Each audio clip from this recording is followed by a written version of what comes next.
Question number 2. If E, F, G, H are respectively the midpoints of the sides of a parallelogram ABCD, then we have to prove that EFGH is equal to half of area of ABCD. Now we have a parallelogram ABCD in which E is the midpoint of AB, F is the midpoint of BC, G is the midpoint of CD, and H is the midpoint of AD. So, if we join these four midpoints, then we have this type of quadrilateral. We have to prove that area of this quadrilateral AEGF is half of area of ABCD. Now, first thing we'll do is we'll join E and G. Then we'll write, let us join E and G. Now, this is to remember for you all, which will make use for all the numericals. What it is, if a triangle and a parallelogram are on the same base and between the same parallels, then the area of the triangle is equal to half of the area of the parallelogram. So this you will remember. When if a triangle and a parallelogram are on the same base and between same parallels, then area of triangle will be equal to half of the area of parallelogram. Now let us refer to figure. We have joined E and G. So by joining, we have two parallelograms. Parallelogram EBCG and parallelogram AEGD. Right? Now we have learned one theorem. Parallelograms on the same base and between same parallels are equal in area. Right? Which means here also we have these two parallelograms and they are between same parallels BC and AD. Okay, these two parallelograms. So area of EBCG will be equal to area of AEGD, right? Also, from the figure only we can see that E and G are the midpoints, right? So area of EBCG will be half of area of ABCD, right? From the figure only we can see that this area will be half of area of ABCD. Similarly, area of AEGD will be half of again area of ABCD. Why is it so? Because these two parallelograms are made by joining midpoints, and we know from midpoints it will be half only. That is why the area of these two parallelograms will be equal and half of area of whole ABCD parallelogram. So we will write E is the midpoint of AB and G is the midpoint of CD. Therefore, EG parallel to BC and EG parallel to AD. Therefore, area of parallelogram ABCG, that will be equal to area of parallelogram AEGD, and both will be equal to half of area of parallelogram ABCD as I explained you, and this we will refer as equation number 1. Now look at triangle EFG. When we join these two midpoints E and G, we will have this triangle EFG triangle, right? Now, just now we have learned that if a triangle and a parallelogram are on the same base and between same parallel, then area of triangle will be half of area of the parallelogram. Now you see triangle EFG and parallelogram EBCG. Are they on the same base? Yes. What is that same base? Same base is EG. This way you see EG.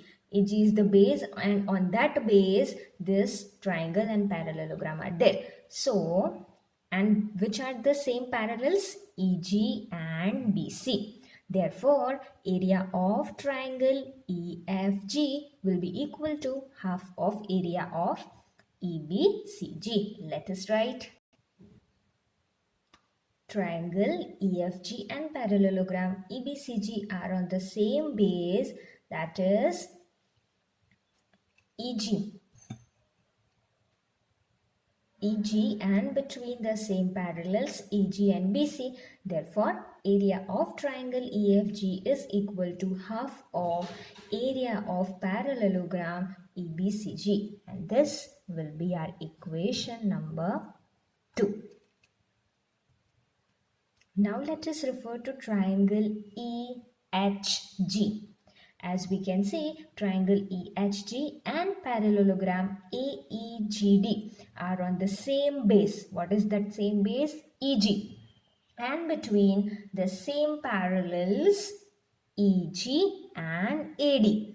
Therefore, area of triangle EHG is equal to half of area of parallelogram AEGD. Let us write. Similarly, area of triangle EHG is half of area of parallelogram AEGD, and this will be our equation number 3. Now look at equation number 2 and equation number 3. Okay, if we add this to equation, then let us add.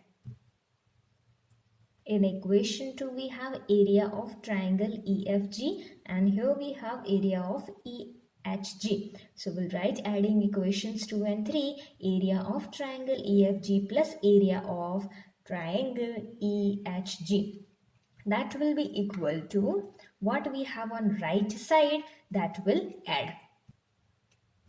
So that will be equal to half of area of parallelogram EBCG plus half of area of parallelogram AEGD. Now let us refer to equation number 1. Here we have area of parallelogram EBCG is equal to half of area of parallelogram ABCD. Same way, area of parallelogram AEGD is equal to what? Half of area of parallelogram ABCD. So in this both place, we'll write half of area of parallelogram ABCD. Now look, here we have half of area, here also we have half of area. So we will take this half common from both. So this half we will write out common. Now half of area of parallelogram EBCG. So that will write. So when we take this half out, we are left with area of parallelogram EBCG plus area of parallelogram AEGD. Now in equation 1, we have area of parallelogram EBCG is equal to what? Half of area of parallelogram ABCD. Here also it will be half of area of parallelogram ABCD. So let us write. So now our equation is half. This is half which we have taken common. Okay. In bracket, half of area of parallelogram ABCD and plus half of area of parallelogram ABCD. Now students, look here. This is half plus half. Half plus half is what? 1, right? And both are same things, okay? Half of area of parallelogram ABCD and half of area of parallelogram ABCD. So half plus half 1. And this is half, that will write as it is, okay? We are not doing anything with it. In bracket, half plus half becomes 1. So that will be area of parallelogram ABCD. Okay, this is half of area of parallelogram ABCD and this is also half of area of parallelogram ABCD. So in total we got half. 1 half plus half 1. That means half of area of parallelogram ABCD.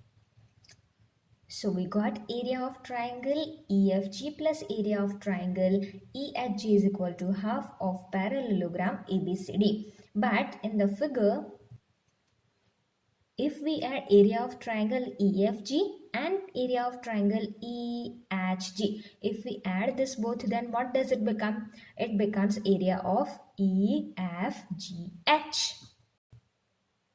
So here, in addition for these two triangles, we'll write area of parallelogram EFGH is equal to half of area of ABCD. Here we completed question 2.